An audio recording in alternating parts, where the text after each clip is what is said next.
Hello to, by the way, hello to the people who have joined so far.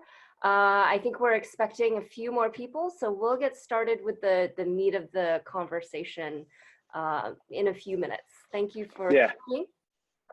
Well, thanks for being punctual. So, yeah, well, a bit of trivia. We're not all in Tokyo today.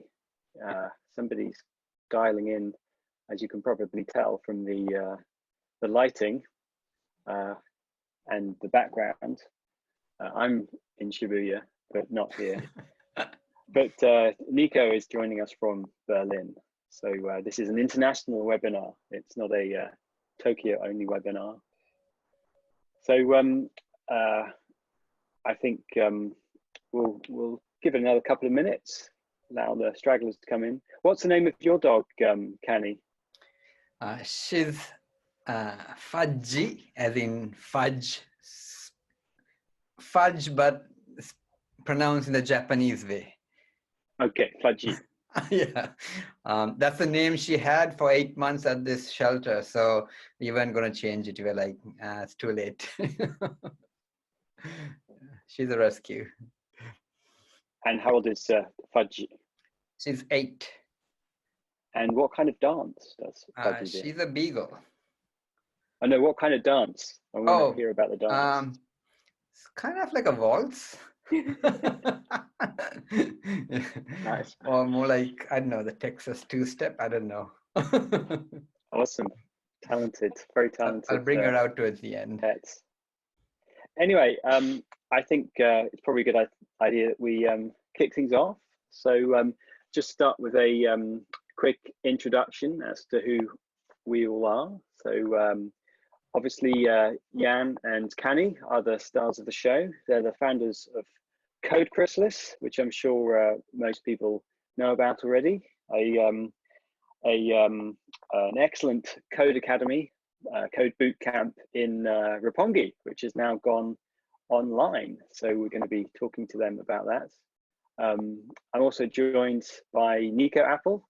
Nico is the founder of the TightOps framework, which is an excellent system for remote teams and in general team collaboration. And Nico's calling in from Berlin.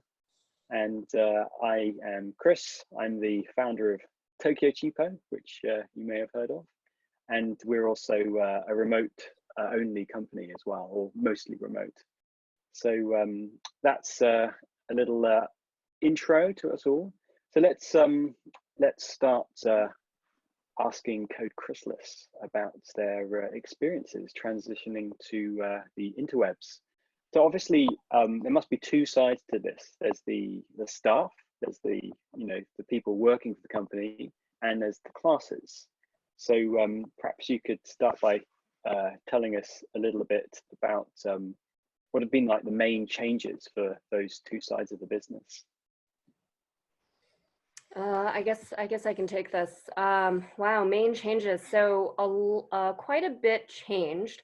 So we had been actually discussing going remote for a while. It had been in our business plans. It's something that we had wanted to do. And then when this whole COVID situation started happening, about maybe almost 2 months ago, we really started scaling back our events. So canceling non-essential events, basically. And then as the situation got worse and worse, it's been about 3 or 4 weeks now, we started implementing, like taking our company remote. So in terms of the team, as in the staff at Code Chrysalis, I think going remote was quite easy for us because of a lot of what we do. Oh, sorry, dude. A lot of what we do is just so easily done remotely, right? We were already using the tools. We were already kind of used to it as well because we do have a pretty, pretty flexible work from home policy. So on the staff side, it was quite easy. On the student side, what we ended up doing was kind of going through what the program was and figuring out what are the ways that we could kind of continue doing the things that we love about the program and simply just move it online. And that surprisingly didn't take too long. And the programs themselves, they haven't really changed much at all. I think our part-time programs are exactly the same in terms of content and schedule. With the only exception that now before the course begins, there is like a technical onboarding where we essentially it's like a class before a class. We get everyone set up onto the environment. For our kind of full-time program, the one that's really long, everything except for one activity, which requires, I don't want to give it away, but it requires like people actually building something physically. That was the only thing that got changed.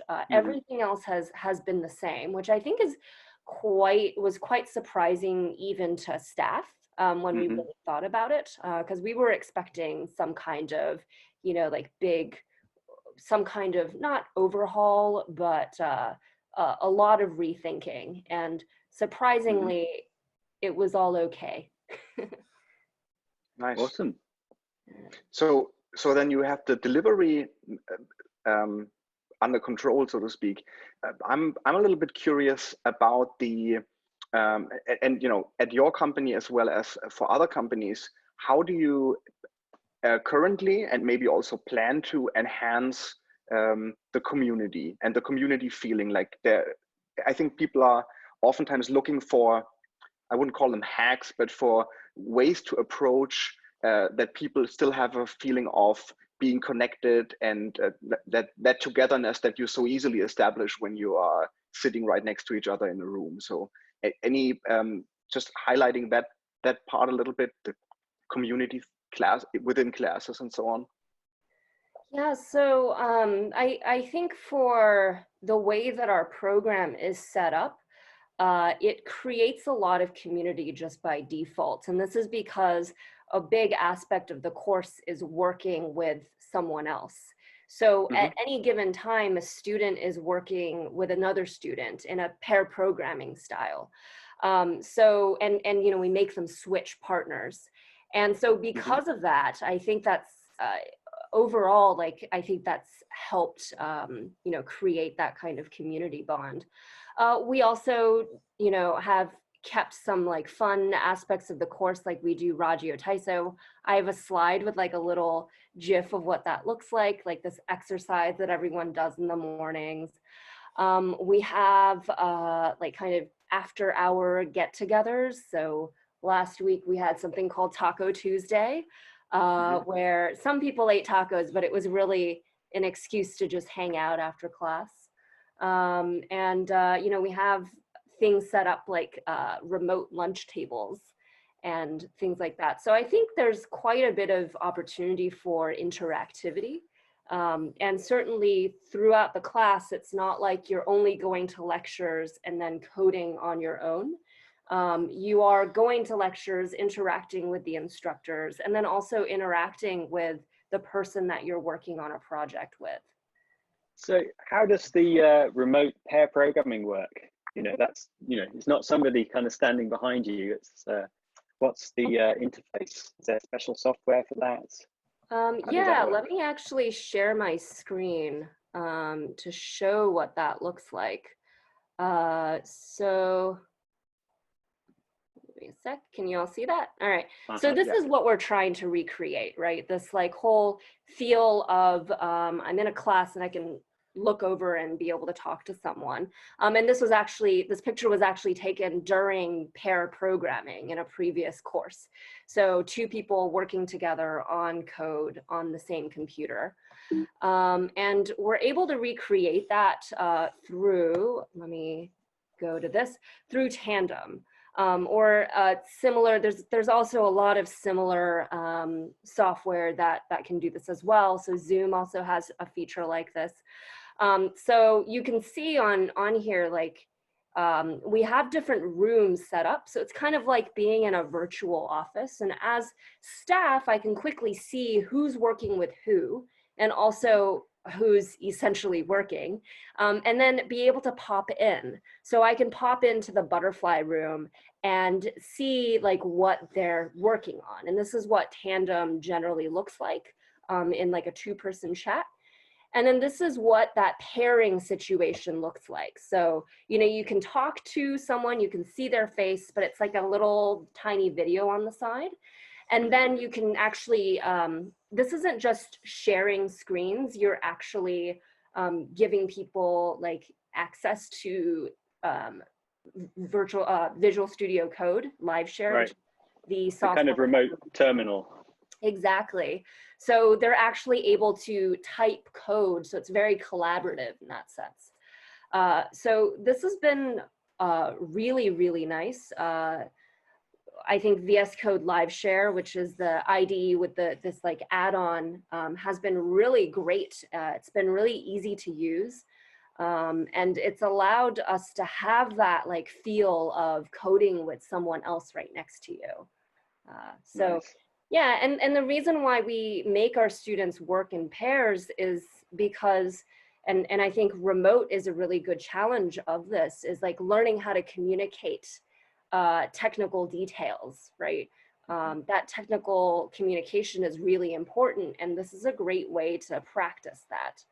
Kani, do you have anything to add? Yeah, so also wanted to talk about the staff side that you mentioned. You know, how do we keep the staff morale and the community spirit and that part going? The reason I'm in a tie today, which I normally do not wear ties, but is today's, what do we call it? Formal Friday. Fridays. And Formal Kani has Friday. a very hard time remembering what it's actually called. Because Formal Fridays is about dressing up or wearing, doing cosplay. So either goes. But and initially, to be very honest, I was like, okay, this is a real stupid idea. But it's amazing how such a simple thing on a Friday morning, getting on your first call, you know, doing something different brings you together as a team. We also do something very simple in the morning. An early bird says good morning on Slack, and there's a flurry of GIFs and good mornings back and all these emojis that happen, and it still feels like, you know, even though we can't high five and kind of give hugs in the morning, it almost feels like, you know, everybody's part of a team still. So there are definitely things that we are doing on the staff side too to keep that going. Nice. Yeah, that's also why I'm dressed up. You also mentioned having drinks after work. We also do that in the Tokyo Cheapo, London Cheapo, Hong Kong Cheapo team. Yeah, we'd have a digital nomikai. And actually the last one we did, we kind of, we did like a Google Sheets digital nomikai. So it was partly a seminar on Google Sheets, but then devolved into just drinking.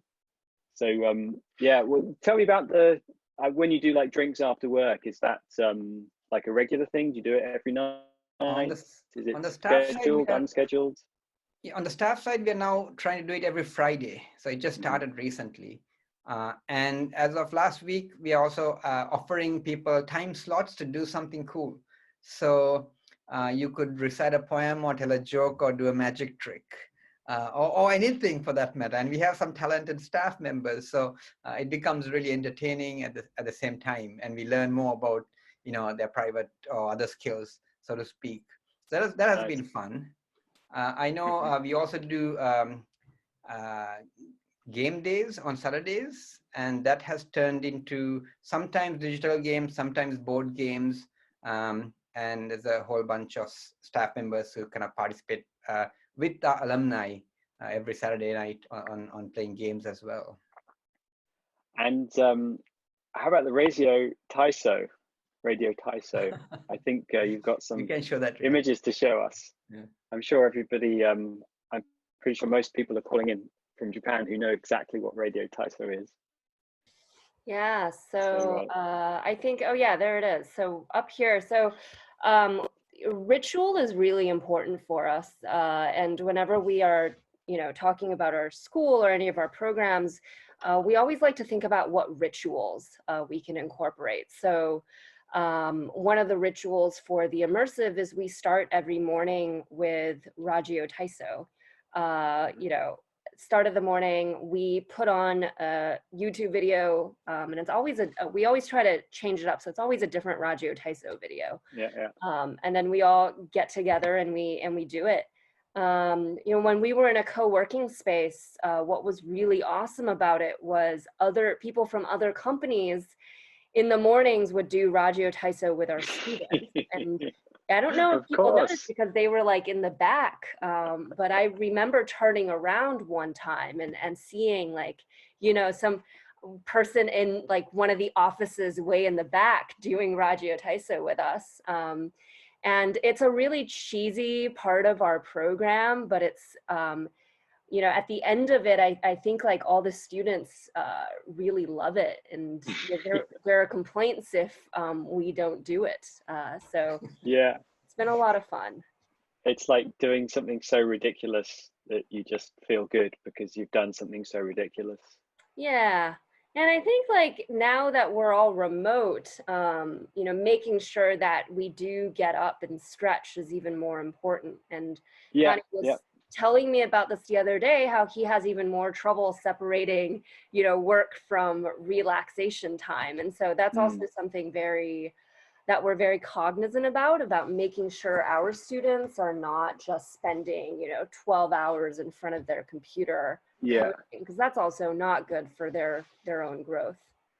Yeah, you've got to be really disciplined. You've got to like have, this is the workspace, work for 45 minutes, get up, glass of water, work again. You don't want to be in that situation where you're sort of kind of lying on the bed, kind of coding until 2 a.m. That's like, I don't know, maybe some people like that, but that's not a good practice. It's something you really got to do at home, is you've got to create those rituals. So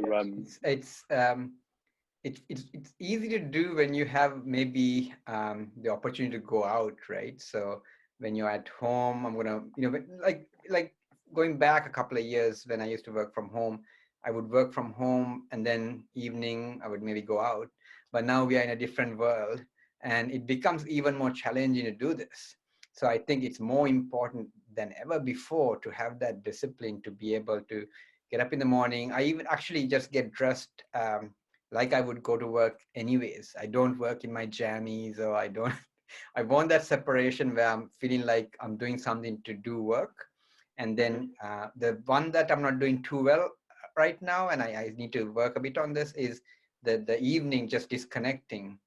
Maybe getting into my jammies and chilling out versus, yeah. you know, that part has been a bit of a struggle for me, but I think it's very important. Yeah.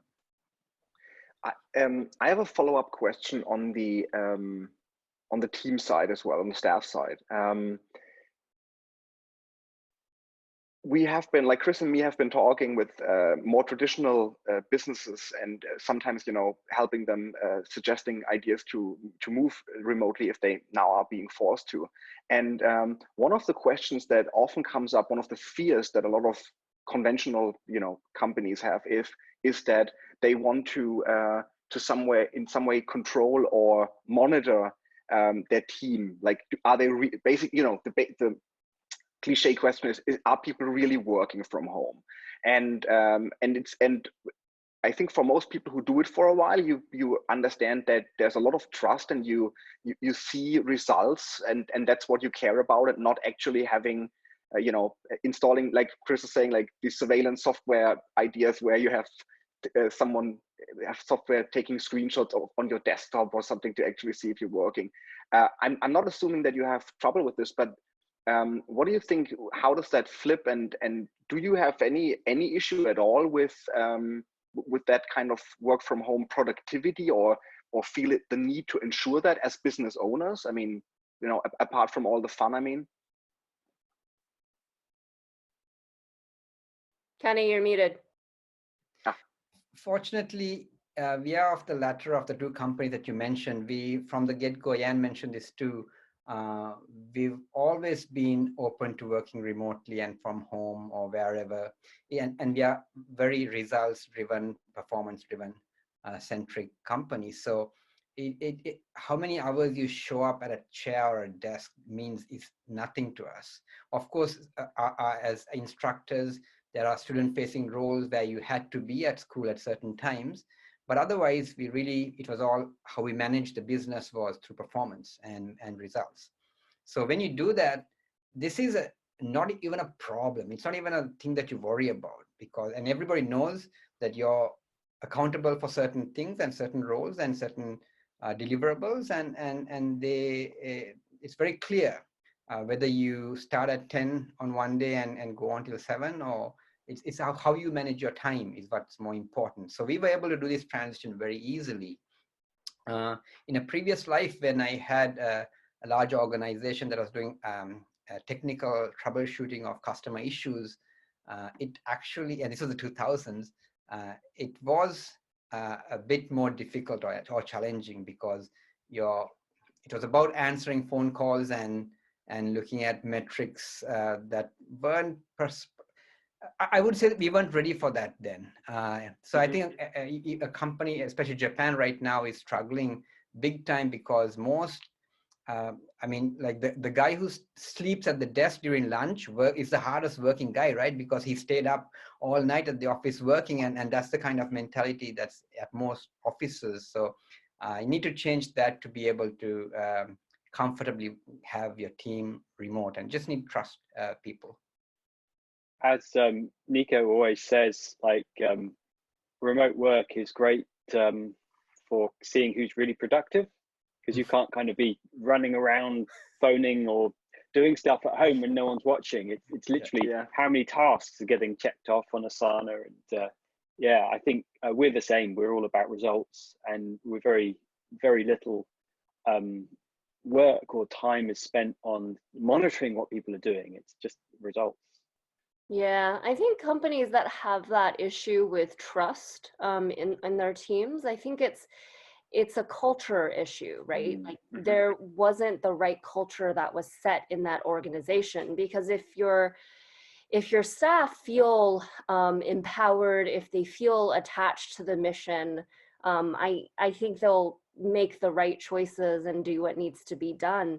And you know, Kani and I are so lucky that I think when it comes to Code Chrysalis, there is a lot of trust that we have in the staff. Yeah, like I think the passion is really felt in our meetings and in what they do. Yeah, I don't think we've ever really had that issue of like, oh, I wonder who, if this person is like, you know, doing enough work, or that, you know, I don't think that's really ever been a stress of ours.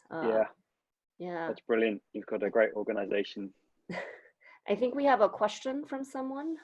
Yeah, let's we'll if anyone wants to ask questions, we'll you can ask them at any time, but we'll do a kind of a dive onto questions in a minute.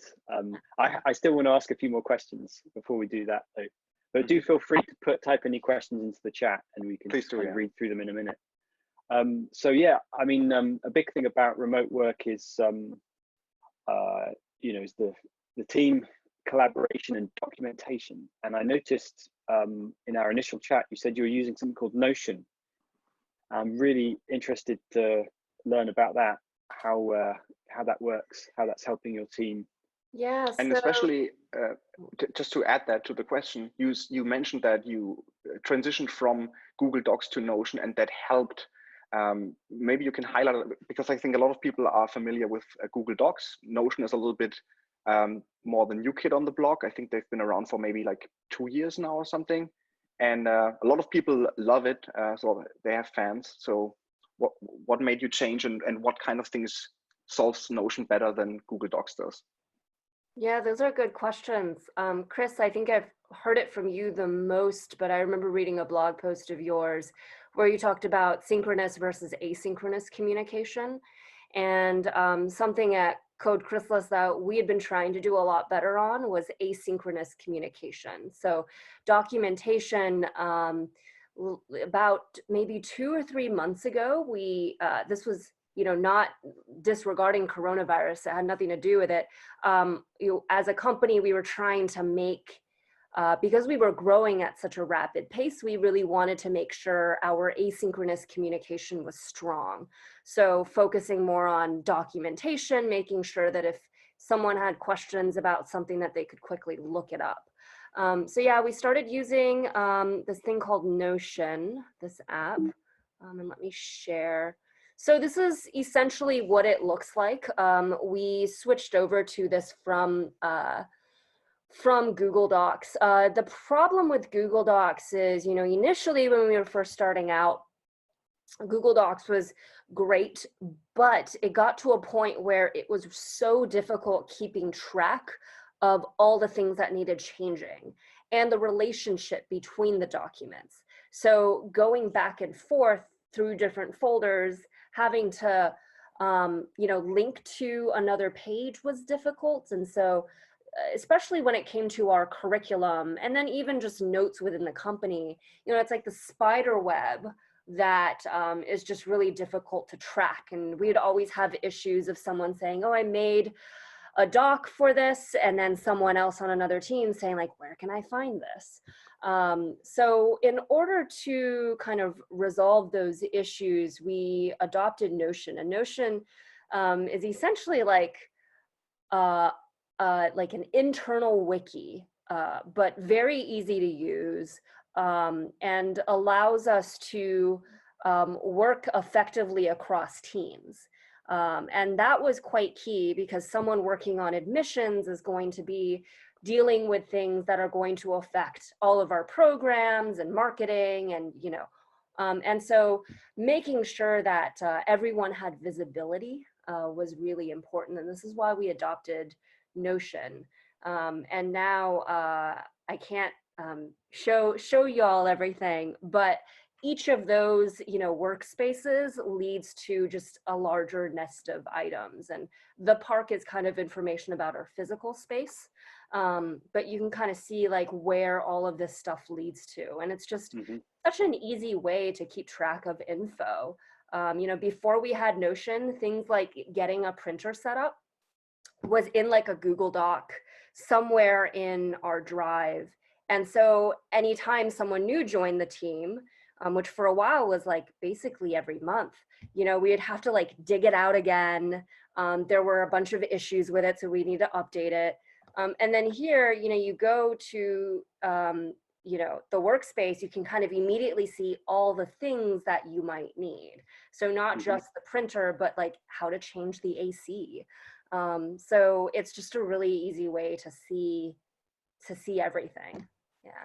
I must say, I was one of the biggest offenders when it came to not keeping, not documenting things, even meeting minutes and whatnot. And one thing when we decided to take everything remote is allowing us to help ourselves. So I realized at work, I can just turn around and ask, hey, do you know the latest admissions numbers?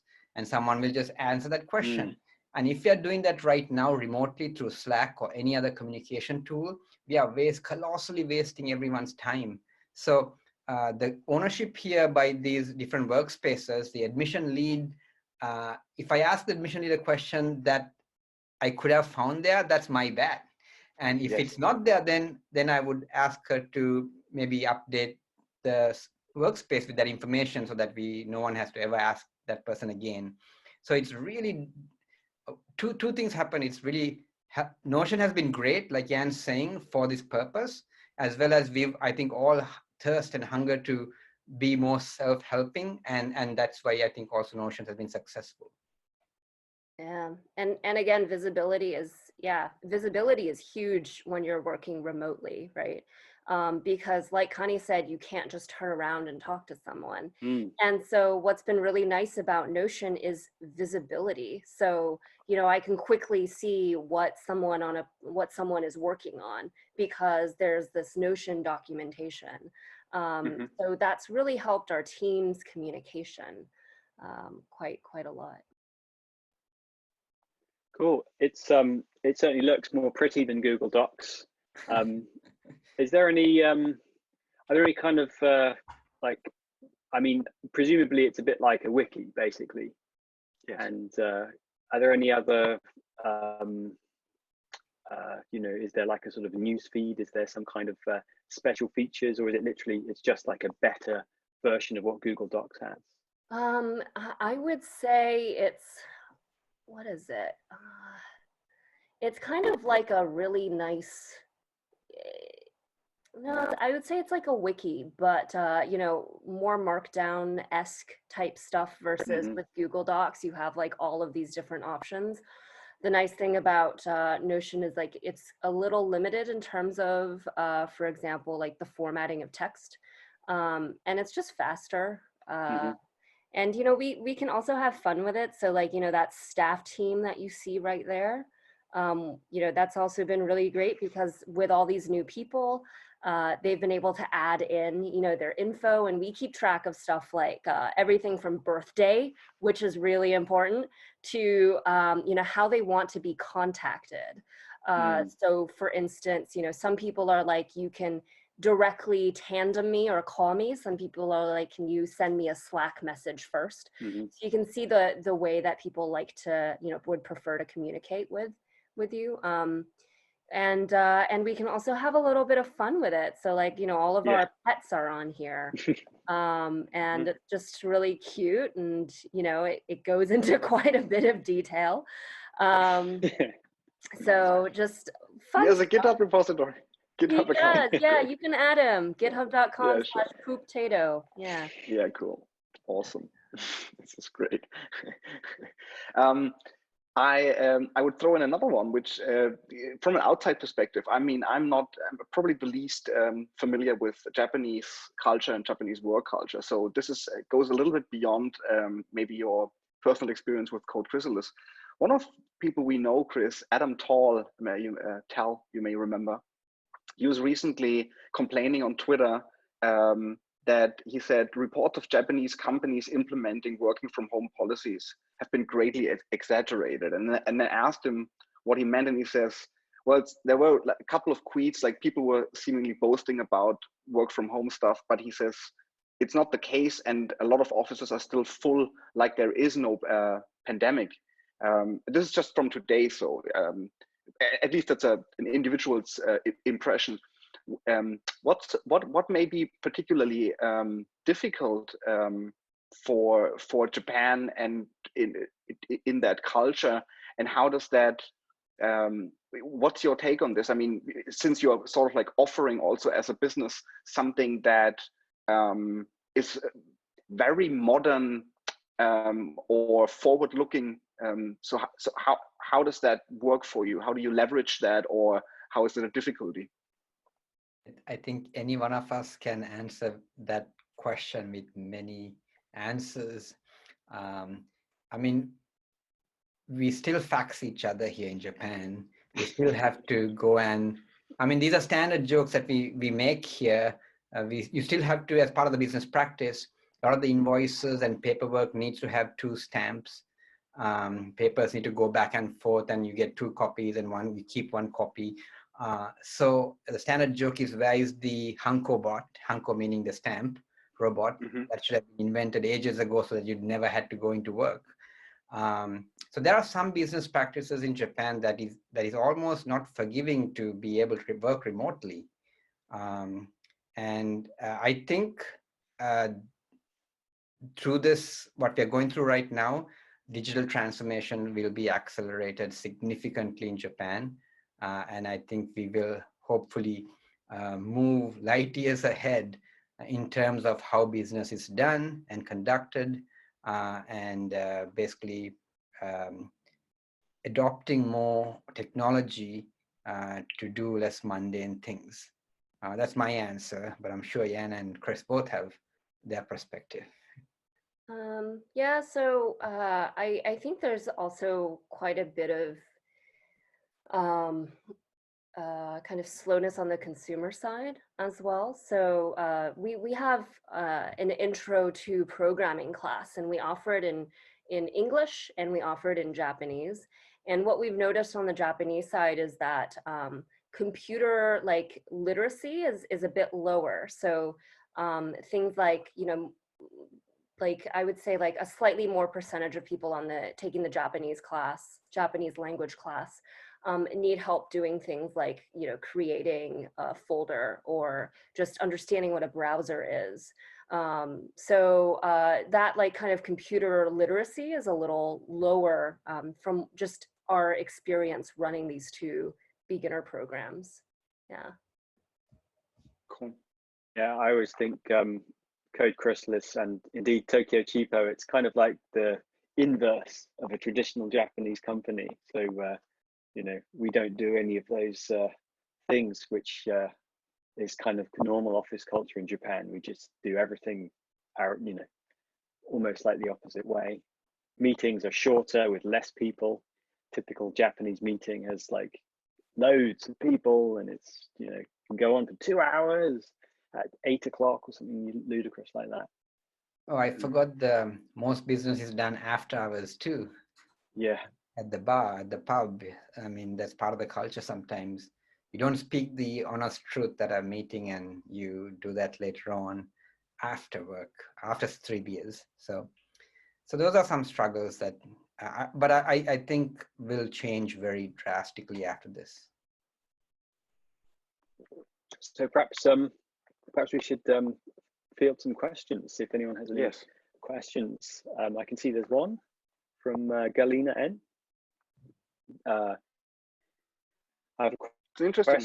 What kind of data do you get from Tandem, and do you do any analytics on the data? For example, time spent on tasks, effectiveness of tasks, individual progress. I think we might be able to get data. So Tandem does allow, Tandem does show what like app you're using. So if you choose to show it, so like, you know, if I'm working on code, it'll show that I'm working on code.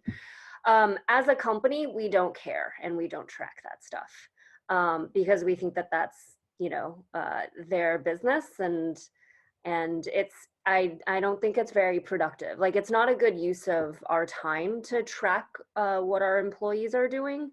Nor do I think it'll help them be more productive. I think it might do the opposite if they knew that we were tracking them. Tandem's mostly used by your students, right? So we also use it on the staff side. Yeah. Well, can you tell us about that? What are the staff using it for? Presumably everyone's not programming, they're doing other things as well. Yeah, so Tandem really just makes video chats faster. So instead of, you know, making a Google Hangout room or making a Zoom room, you can just click on someone's name and it'll put you in a chat. So that's what we've been using it for. We also have break rooms on Tandem. So, you know, in the mornings, if you're having coffee, you can go into a Tandem room and you know, see if anyone joins you. So we use it on the staff side for communication and socialization. Mm-hmm. Cool. Again, a question from Sabrina. I think you all at Code Chrysalis and Fast Trend can do lots to teach colleges in Japan. Is that colleagues? Sorry, colleagues. Not close enough to screen. Any ideas to help train Japanese dinosaur companies? Okay, well, that's a big topic. Who wants to go first? Definitely, I say we should all try to influence everyone around us if we can in a positive way, and if there are good things to influence them with.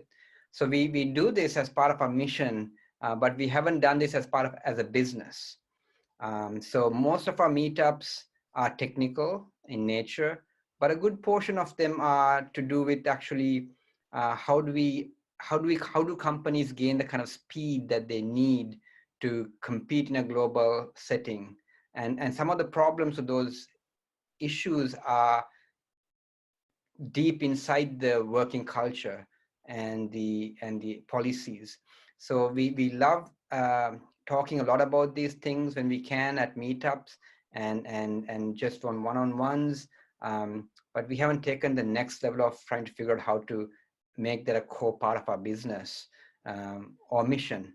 It's been 2.5 years, 3 years almost, focusing on you know, taking this school to the next kind of level.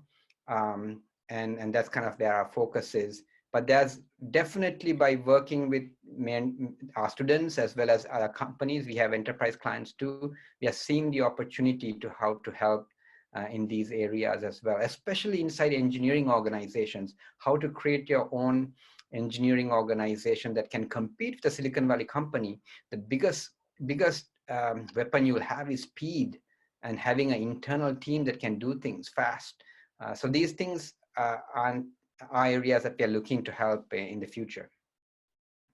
Yeah, and I think when we're talking about helping kind of like the more traditional Japanese companies make digital transformations, I feel like a lot of times and I'm guilty of this too, a lot of times the language that we use is like very belittling or patronizing, right? Where it's like, oh, this like slow old Japanese company is like not, is like, you know, refusing to modernize. And I think we should kind of focus more on like the reason why they are not. And I think oftentimes the reasons we find out from, you know, and as Code Chrysalis, we do work with some large companies, but we do find out exactly how complex it is to make changes in organizations as large as that.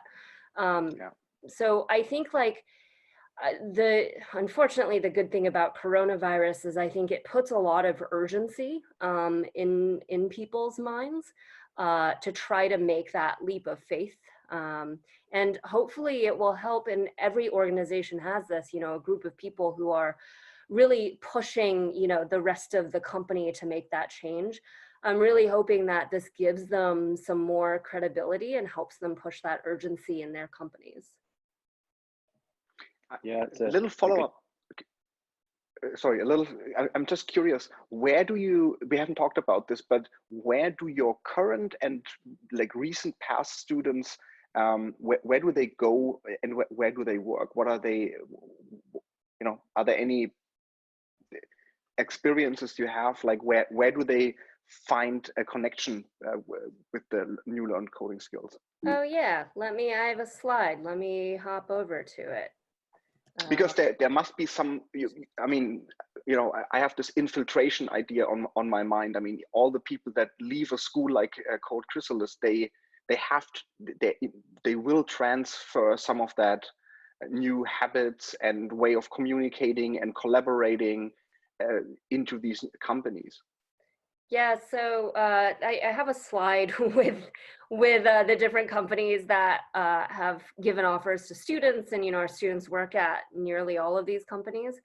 So as you can see, I mean, it leans a bit more on like modern focused companies. But certainly what's been special is, I think, the kind of Goliath, what we would traditionally, you know, call like dinosaur Japanese companies, they're also open to sending, some of them are also open to sending students into our program who later go back to that company. So I think like there are, within these companies, there are people really looking to make that leap and make that jump. And there is, you know, a demand. And I think, you know, we tell students when they hit the job market to stay open-minded and not turn down a company because, you know, we might associate their name with being less modern, because you could be that person that makes that really big impact in the company. Yeah. Nice. Splendid. We have another question from Galina N again. How do you support each student individually?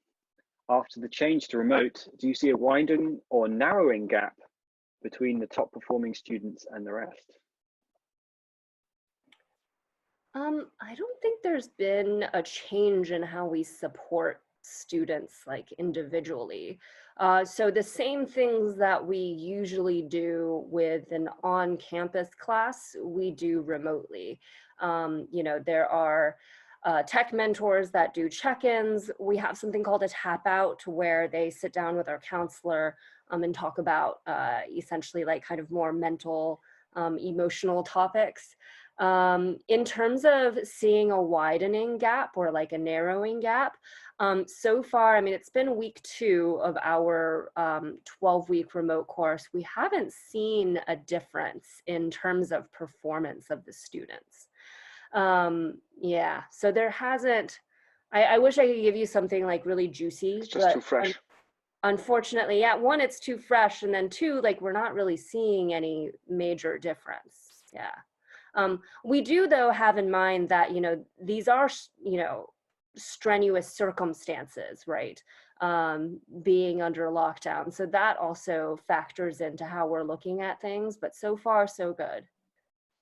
Yeah, while we are all here celebrating remote work or cheering for it in some sense, I think it doesn't. We can't underestimate that a lot of people who are getting pushed into having to stay and work from home. Even some of my friends here in Berlin, for example, they are not in the same situation. They are not used to this, and they are also. For example, here the childcare has been suspended and so on. So people have a much harder version of the actual regular work from home practices that we have experienced for years now. I mean, that's just has to give people a little bit of slack if they're staying at home and they have the kids around, and it's not as easy. They may not have, you know, a good setup and or a separate room. So this is a very special thing right now. I also agree on the acceleration towards the future, but right now, even if someone changes, it's too early to tell how they will do once they're really settled in. Yeah, Jan and I, we talk about how privileged and lucky we are in this industry and in our business to be able to do this. It's not every job that can reap the benefits of remote or continue being in operation. So we're always mindful about that.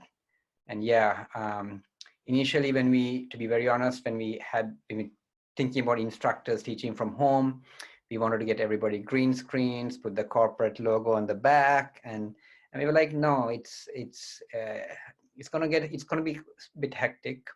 You're gonna have roommates, partners, pets, kids in the mix, and let's just be human about that and just kind of you know, not and deal with that and help each other. So another comment from one of our attendees, from Miku Sanol. I'm one of a Foundation 18 student, English. I guess that's a Code Chrysalis course. As first impression, I hesitated with having a class online, but later I found it much more comfortable than an on-site class, and it seems most of the classmates had the same impression. So there you go. Online is the way to go. Yay. So, I'm glad you think that, Miku. I mean, like Kani said, we've been really lucky to be able to still run the company, still, you know, stay afloat, and to be able to work from the safety of our homes. Yeah, I've really enjoyed being remote. You know, I feel like I've been a lot more productive, and I think a lot of people on our team have said that as well. Like, we're able to really focus.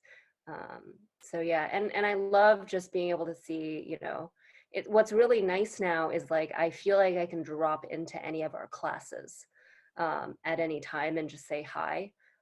So I've really been enjoying that, or even just like lurk in, because at school, you know, and when we're on site, Kani and I would often be, you know, not on campus. We would be doing meetings somewhere else. And what's nice about this is like, I can be in a meeting and then immediately after I can hop into a lecture or like say hi to people on Slack. So I really enjoyed that aspect. I feel like I'm a lot more aware and, you know, of like the classes that I've been going on. So that's been really nice. Cool. So don't got any more questions from the attendees. I got one more. I don't know if Nico's got any more. No. So following on from that, perhaps you could tell us if you think this is the future for Code Chrysalis. Will you keep doing online classes? Do you think you'll do more or less than your in-person classes? What do you say? Yeah, and you want to answer this? You Okay. coined the word. Huh? You coined the word. Oh, did I? Hybrid? Yeah. Okay. No, remote first. Oh, okay. Thank you. We're operating right now on a remote first schedule, as in we think about having like what the experience is going to be like remote. I think because it's always easier to have that same thing on, like, in person. And will this be will remote be here to stay for Code Chrysalis? Absolutely. So we're actually, I think I just saw a pull request come through, but we're making those updates on our website.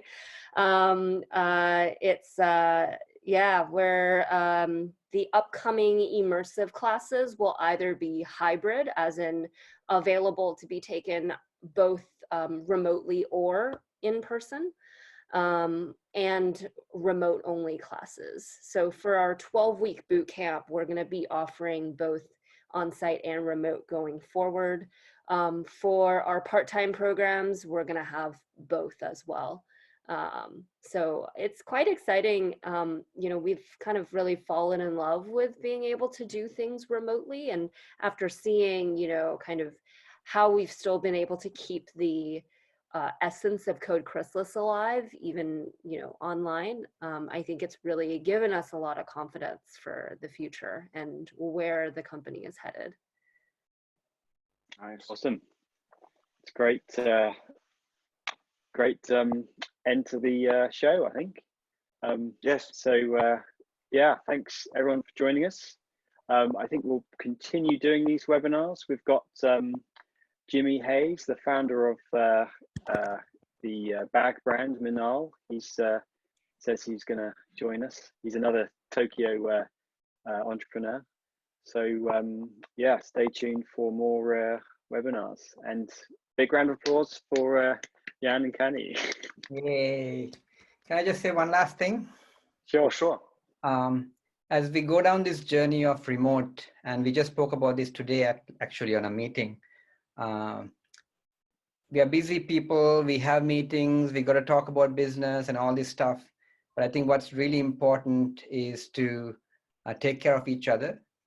Use the first 5 minutes to always ask the person genuinely how they're doing. There's not many interactions that we have today. So the work interactions that you have are also very meaningful and important. You could pick up on people's signs and how they're doing, and then actually be there for them to get through hard times if that's what they're going through. So I think it's just worth mentioning to, be human and just, leave the business for a second and just talk about life and check up on each other and then carry on. I think that's going to be critical. Wise words. Yeah, wise words indeed. Anyway, thanks everyone for joining. I think we'll wrap up now.